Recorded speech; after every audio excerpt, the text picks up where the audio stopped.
So I decided to do a vintage vibe scene of a wine glass in Blender, and here's how I did it. First, I needed to model the wine glass. So I turned to my trusted advisors, Google Images and Pinterest for some references. It's a simple model. I started from a circle and just did some extrusions and resizing. Then I added a subdivision surface modifier to make the curves smooth. Don't forget to add some thickness to the glass as well. It will look weird otherwise. Now I had the model, but it looked nothing like glass. So I needed to make it look like glass.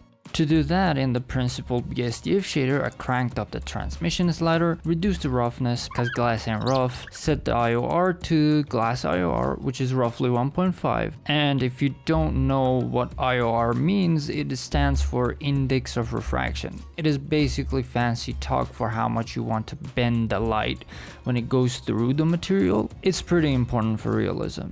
By default, the glass shadows are too harsh. It's not really how glass shadows work in real life.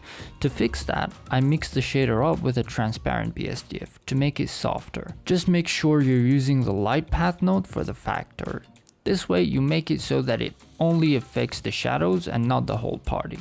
You can also play with the values of the transparent BSDF node to get the desired intensity of the shadow. And if you really want to take things up a notch, you can also go for some sweet caustics for extra details in the shadows. But be aware, this is some hardcore stuff. Maybe you want to enable it for the final render only. If you don't know how to do it, just make sure it's turned on in the render properties and then go on and enable it on 3 other places: the light source, the objects that cast the shadow, and the objects that receives the shadow. The modeling and the shading of the bottle were pretty much the same as the glass, just the color value is a lot darker. After some back and forth due to some complication which boiled down to my laziness, I decided not to add a label to the bottle. Ain't nobody got time for that.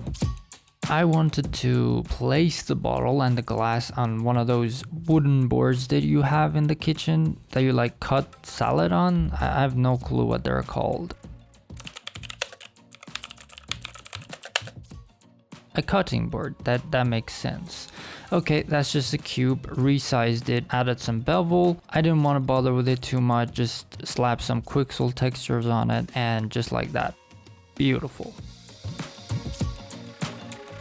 I realized I should pay more attention to the floor as well. After scouring the internet for some free textures, I downloaded one from Polyhaven and started tweaking the colors to match the overall aesthetic of the scene. And by tweaking, I mean using a trusty hue saturation node.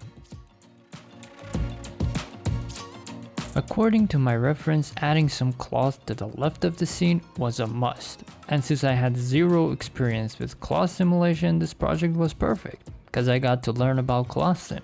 It's one of those reasons I did the project in the first place. After hours of research, my first attempt was an absolute disaster. But eventually, I got it to work. I got my piece of cloth to work with. It only took like, 12 attempts? Easy. It's not crazy detail right now, but that's fine for now. I wanted to add the cloth to the left of the shot, but there was a problem. There's one compositional rule that is called balance, which the point of it is the left side of the shot will remain heavy if we don't add some to the right. Makes sense, right? That is why we are going to add some grapes to the right.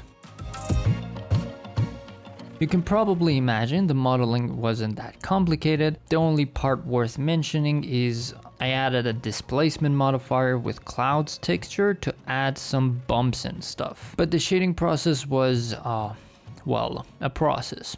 I decided on a color, some subsurface scattering amount, and a subsurface color for shading. Lower the roughness cause grapes are shiny. I knew I was gonna duplicate this grape multiple times, so I wanted to make random variations to the shading. I used the random value of the object info node, but I didn't want just any random number, so I used some math nodes to min-max them between the desired values. When I plugged them into the hue saturation node and plugged that into the base color, I got random variations for each grape's hue, saturation, and value. Perfect. Now I needed to add some details to the grapes, like those random white spots you usually see on top.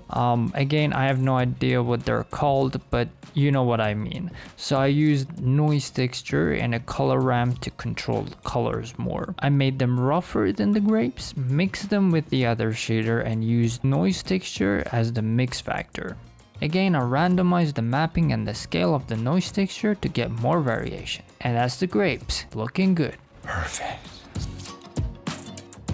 I added a kitchen knife to the bottom of the scene as well, to add some danger, I guess. Pretty simple stuff with no crazy details, cause it's gonna get blurred from the depth of field effect in this final shot anyways. Details won't even be visible on it, so why bother? A little composition thing, I tried to line the knife up in a way that guides the viewer's eye to the wine glass.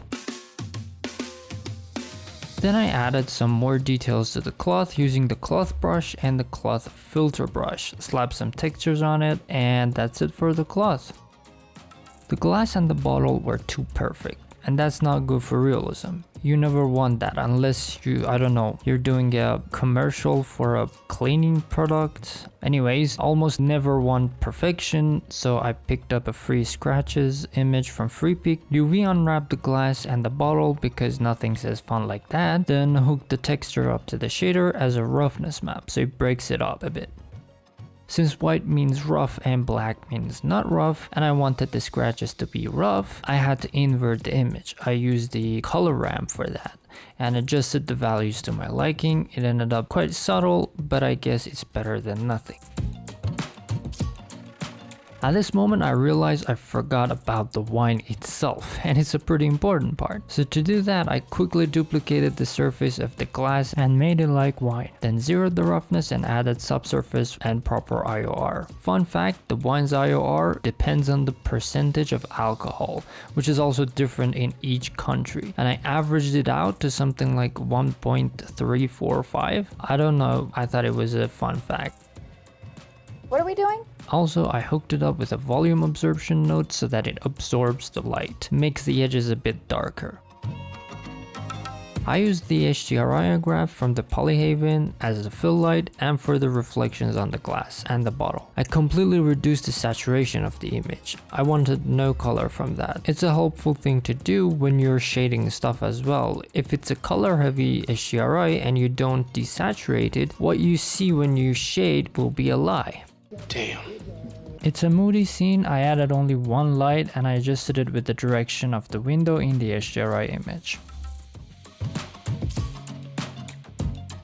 Well, the air is never this clean.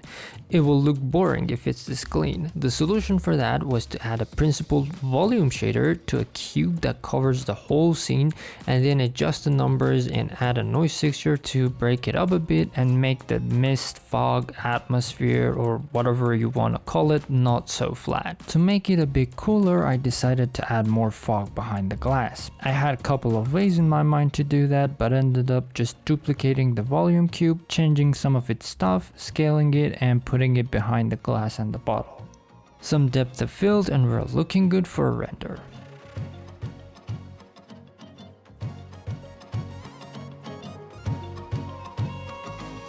I brought the render in Photoshop, added some more details here and there, and adjusted some values, some post-processing stuff, and we're done. Thank you for watching that. I hope you enjoyed it as much as I did making this scene and this video. I tried not to make it too boring by showing every step. I wanted to make it more like an informative breakdown process, if that makes any sense. Anyways, hope you learned something, enjoyed it, and if you did, consider dropping a like and subscribing if you're not already. I just started this channel, that would mean a lot to me, and thank you again. See you soon.